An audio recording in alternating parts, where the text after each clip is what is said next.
What up, DC gang? It's your boy DreadHawk. And it's your girl, Kay. Y'all see class, we back. We back with another Hood Nature. Session, y'all. Y'all already know, man. Shout out to Hood Nature. This right here is why moose get violated by killer whales and why octopus punch fish. This story punch fish? No, I didn't know that. I don't know. You know we always learn something every time we do this, and so do y'all. And y'all get out the conversation and let us know some things y'all know like y'all always do. Make sure y'all smash a like on this video too. Ready to get into it? Let's get into it. Talking. This is probably my favorite fact because it never doesn't freak people out. So like I said, moose are better swimmers than your mental health is prepared for. And they'll dive to the bottom of bodies of water to eat underwater plants and vegetation. If this antler tank stuck to lakes, it'd be fine. The problem starts when they swim from island to island or in bays, because that puts them right in the range of the most oppressive force in the entire ocean. Those homicidal ocean oriole are the only natural marine predators of the moose, and since the moose is completely defenseless in the water, it's basically a free kill. But the real problem is that it doesn't happen often enough for the moose to recognize the water as a dangerous place. Moose respond to threats by learning, which is why they'll do the dash if they smell a wolf or a bear, or if they see scavenger birds like ravens. But since orcas don't regularly eat moose, they haven't learned, which ironically makes it easier for moose to get murked by a steroid murder dolphin. I also just want to point out how accurate this is. Orcas don't see humans as a food source, so a killer whale would actually Bundy a full-grown moose and then let you live with a memory. But by far, the worst part is the only reason moose even swim in inlets or between islands is to find food. That's like finding a shortcut to Stop and Shop and getting clapped by an equality symbol on the way. It's not often, but this does happen. If it makes the moose feel better, this shark eats polar bear and reindeer and nobody talks about it. You know what? You're right. That wasn't fair. I probably should explain. This shark has been known to eat polar bear and reindeer. It's a Greenland shark and it's kind of a well-known weirdo. They can live for 400, 500 years, but they don't hit puberty until 150. They can grow to 21 feet long and weigh over 2,000 pounds. And most of them are blind. What? Take this back a little bit. Let me make sure I heard deer. It's a Greenland shark and it's kind of a well-known weirdo. They can live for 400, 500 years, but they don't hit puberty until 150. They can grow to 21 feet long and weigh over 2,000 pounds. And most of them are blind thanks to a parasite that feeds off their eyeballs. You probably don't care about that. So yeah, the Greenland shark has been found with the remains of seals, polar bears, and reindeer. One shark was even found choking to death on a piece of moose off the coast of Newfoundland. They saved it, by the way. There's even some reports of them allegedly having a human leg in their stomach. But the Greenland shark lives life incredibly slow, and the fastest they'll ever go is about 1.5 miles per hour. Which is why this fossil of a shark is usually a scavenger, meaning any polar bear or reindeer they eat was already dead. At the very least, extremely sick or dying, but that's still giving this molasses guppy a lot of credit. Because their secret to living long is doing it painfully slow. In fact, it's believed the only way they eat living prey like seals is by catching them while they're asleep. But Greenland sharks are perfectly harmless unless you eat them. Greenland shark meat is highly toxic, meaning it's the only time where you die when you bite the shark. Doesn't stop people from trying. But yeah, mummy shark ain't too bad.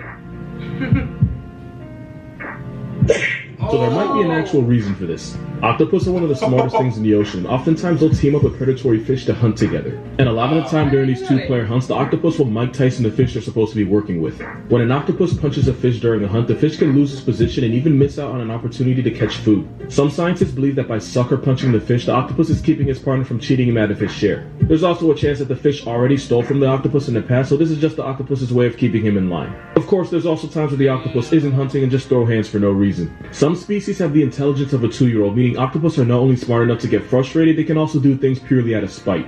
Sometimes the generational trauma of being an octopus just makes you want to slapbox a fish. It'd be like that. Not sure what this weird-looking fish is, but this is why I won't swim in canal. What? That ain't real. It look like he got shades on or something. Yeah. It'd be like that. Not sure what this weird-looking fish is, but this is. Look at it. Look at the teeth. That ain't real. Is that real? It can't be. That can't be. Why I won't swim in canal. That, my friend, is a sheepshead. Now you might be wondering why this fish looks like it should still be pissed about the Euro Cup. It's because they use those teeth to grind up shellfish, mussels, and clams, and in some places you can hear them munching away. You can find them in Cape Cod in Massachusetts, through Florida, the Gulf of Mexico, all the way down to Brazil. Also, they have a bad habit of stealing bait from fishermen. Luckily, they're not super aggressive, and they don't normally bite people unless you literally ask for it. But with a mouthpiece like that, they don't need to touch you to do damage to your mental. Also, the saltwater sheephead is apparently sweet-tasting when cooked, but I wouldn't know because I do not have the strength to try one. So they're not the only fish with a dental plan. This is a trigger. Has anybody ever tasted that? Please get out of the conversation. Please let us know. I don't think I will try that. Yeah, that's. And like the sheepshead, they look like they only exist because of a drunk dare. But unlike the sheepshead, the triggerfish lives up to its name by being highly aggressive and territorial. And the worst of all is the Titan triggerfish, which is mean enough to send you to bed with more stitches than you woke up with. Ooh. Now hear me out, but he looks just like. Oh, That's damn. what it was? The damn, I can't get out. The rapper, right? The rapper. Yeah. That beat. Yeah. Let's go back. He looks just like. He wrong for that, boy. Yeah. Oh, look at it. So apparently there's some people that didn't know clams could actually do this. Right. Some clams, like scallops, use jet propulsion and move by flexing the muscles that join their shells. Doing this squirts water out the side, which launches the scallop. Now they usually only do this when something like a starfish tries to eat them, but it takes a massive amount of energy for them to do this, so the scallop moves a couple feet and basically has to spend the rest of the day resting. Like, Damn.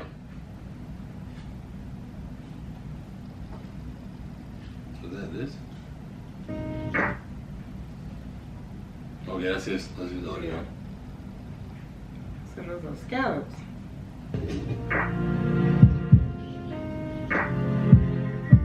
yeah, that's a pangolin. I used to think they were related to armadillos and anteaters, but it turns out their closest relatives are in the carnivora group, which means this turtle gerbil is actually closer to grizzlies and hyenas than they are to armadillos. Really? They use those huge claws to You break. would think they would be closer to like armadillos because they look more They like look them more instead like of- it. What he said they were related to? Which means this turtle gerbil is actually closer to grizzlies and hyenas than they are to armadillos. They use those huge claws to break through armadillo mounts, and because of those claws, they often walk on 2 feet. Which is why they look a lot like a geriatric that can't find their glasses in the morning. Some, like the Indian pangolin, will crawl into a ball whenever they're in danger. And yes, they're real Crawl into a ball, and the armadillo crawl into the ball too. Like, how are they related to bears and They what probably else? a clap your ass. I don't know. sand slash. They're also by far the most polite thing I've ever seen. Looks like he's patiently waiting for his mom to get off the phone so he can ask her for $10 for the book fair. Baby pangolins are called pangopups, and they spend the first couple of weeks riding on their mother's back. There's about 8 flavors of these scale puppies. This tree pangolin has a prehensile tail that lets him eat while hanging from a branch. But since we can't have nice things, they're the second most trafficked mammal in the world behind humans. It's because people either eat them or use their scales to make pee-pee pills or other nonsense like that. Also, they may or may not have had something to do with a certain virus. On an unrelated note, they have boobs. I don't know why that surprises me, but it does. To end on a wholesome note, here's a pangolin taking a mud bath. I actually love this story. So like I said, this pine cone with legs is the second most trafficked mammal in the world is because people either use it for bushmeat or they use its scales for traditional medicine. To the point where sometimes poachers... What medicine? Huh? Huh? What about to say? No, he said some people eat them too, like, and they use them for medicine. Yeah, what I'm trying to figure out, what are the scales used for what kind of medicine? Yeah, I want to know too. I guess he was gonna explain Maybe it. his name. Yeah. World is because people either use it for bushmeat or they use its scales for traditional medicine. To the point where sometimes poachers are caught with legit hundreds of dead pangolins in their freezer. Yeah, they got it bad. Enter the Pangolin Men. They're a group of charity workers that dedicated their lives to saving this animal artichoke. These men from Harare, Zimbabwe rehabilitate pangolins that were rescued from poachers. They feed them, they walk them, they basically treat them like their children. And to raise awareness, they even had a photo shoot with them, and if you haven't seen it before, you're very welcome. The Tiki Highwood Foundation they work at have rescued and taken in hundreds of pangolins that would have been slaughtered or boxed up if they hadn't. And as the bodyguard for this endangered animal, they walk this pangolin the same way you'd walk a child to his first day of preschool. Not only are they saving the lives of these little Pokemon, they're also raising awareness because the pangolin is by far the most disrespected animal that most people have never heard of before. Also in 2016, it became illegal to trade them internationally. Still down pretty bad, but they're heard of before. Also in 2016, it became illegal to trade them internationally. Still down pretty bad, but they're doing way better than they were 20 years ago. And if you're ever having a bad day, go ahead and Google Pangolin Men photo shoot. If this doesn't make you feel something, go lease a soul because you don't own one. Here's something you might not have seen before. This is a spirit bear. It's not a polar bear, it's actually an American black bear found in British Columbia. They're not albino, but these Caucasian carnivores have a mutation that causes melanin to not be produced. And this mutation is recessive, meaning 2 normal black bears can actually create a white bear as long as each parent has the gene. Which is probably awkward because there's no Maury for bears. To try and explain that to a Papa Bear. And unlike almost every other mutation, this mistake actually helps them out because spirit bears can catch more fish. And that's because white fur is way harder to spot underwater than black fur. Just, putting this out there. The same gene that causes black bears to come out cotton causes red hair in humans. Only difference is I'm pretty sure that bears have a soul. Also, it turns out a lot of these bears have preferences towards their own color. White Kermode bears usually go for other whites and black typically stays with black. And yes, I'm still talking about bears, don't be that guy. I believe this is because the bear cubs imprint on their mother's fur, so they end up seeking out the same color fur their mom was because you really are your daddy's son. These ghost bears are sacred to indigenous people found in British Columbia, and according to some, this snow white bear was made to remind us that the earth was once covered in ice and glaciers. And they're limited edition because it's believed there's about 400 of these vanilla bears left. But if you really want to see one, you could probably find one in the Great Bear Rainforest in Canada. Just remember to social distance because they may be whitewashed bleach bears, but they will still revenant your ass. Now, what if I told you there's an animal you should fear more than moose? Because as ridiculous as this overgrown swamp donkey is, I personally think camels are on another level. There's 2 flavors of this steroid llama. You got the dromedary, which has 1 hump, and the Bactrian, which nature somehow gave 2. Not nearly enough people know just how big they can get. The most broad Bactrian can weigh over 2,200 pounds and be 7.5 feet at the shoulder. If you rear-end a moose, you're probably losing your life, but at least the casket can be opened. You probably don't get an open casket if the cause of death is a camel. One man in India accidentally left his camel tied up outside during a heat wave, and he rushed to go untie it. To get revenge, the camel suplexed him and then decapitated him by chewing on his neck until... Oh! Suplex. That camel must have been pissed off. Damn right. You left me out here in this damn heat? Okay. He's I'm a fake dead on your ass. Dang, he suplexed him. When he rushed to go untie it. To get revenge, the camel suplexed him and then decapitated him by chewing on his neck until his head and body were divorced. Oh, you don't believe me? Google it. I'm not going anywhere. I am. Because even though camels eat grass and grains, nature gave them a meat-eater's mouthpiece as a sick joke. The canine teeth helps them crush woody plants. But it also means if a camel bites you, that's a part of you you're just not getting back. Also, they have flesh teeth. This is what their mouth looks. Oh my gosh. Look at them look. Oh. They'd be scared to get on the camel like saving it. I don't. When you go to like Dubai and stuff like that, do they have they don't have their mouths taped over? Oh yeah, they do have their mouth taped. Yeah, they do have their. I think I've seen some of them. I think. Like I think some camels they have their mouth. Some of them I don't think they do. Yeah. Boy. It means if a camel bites you, that's a part of you you're just not getting back. Also, they have flesh teeth. This is what their mouth looks like. Their mouth is covered in papillae, which helps them force food down their throat. Technically not harmless, but this image isn't. Also, they can run you down at 40 miles per hour, and I don't think they get enough credit for that. Those sharp toenails that protect them from hot shifting sand can also shatter your rib cage with one kick.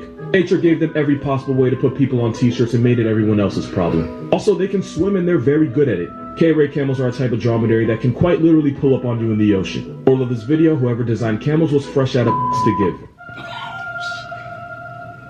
Alright, so moose drop their antlers every year but grow them back in the spring because they use them to flex for females. And at first the antlers grow inside this soft skin with tiny hairs called velvet. But eventually the moose has a surge of testosterone where they basically become 7-foot frat boys on spring break. That's when the velvet sheds and the bones of the antlers harden. The velvet stays on the antlers for about 3 to 4 months until the moose rubs up against trees and bushes to remove them. Which is why they look like they bundied somebody. As much of a hate crime as this looks like, it doesn't hurt the moose at all, and it's a lot like snakes shedding their skin. Wow. If anything, it's more like an annoying itch. Also, when a bull moose wants to pull a female, they use cologne just like you and me. Except their version involves digging a pit, peeing into the pit, and then rubbing and splashing a golden pool all over their antlers the R. Kelly way. Clearly they know what they're doing because smelling liquid sunshine causes the female moose to ovulate because nature's just weird like that. Oh man, we learned some things there. Boy. We learned some things. From the octopus punching fish. That help out other. They help out catch, catch his food or whatever. Yeah. What else we learned? What else? The armadillo looking thing. Yeah, the armadillo looking things. We thought you would look at them and think that they would be a part of the family of armadillos. Like grizzlies. Grizzly bears and something else, he said. But what else? Oh man. Freaking damn big moose. I ain't no camels. Right, yeah, them big little steroid looking camels. Big camels, their mouths like that on the inside. Yeah. Like that looks so nasty. And one kick, that's it for you. Because you're in a damn t-shirt. That's it, man. But y'all know what to do. Y'all get down in the comment section. Let's educate each other like we always do. Let us know different facts. Hey, y'all know how we get down, man. Make sure y'all put a like on this video too if y'all want more content like this from Wood Nature or any other content, man. Y'all make sure y'all put it down in the comment section so we know what to do. That's the only way we gonna know. Y'all put it down in the comment section. So other than that, man, it's your boy DreadHawk. And this your girl Kay. We gonna catch y'all next one.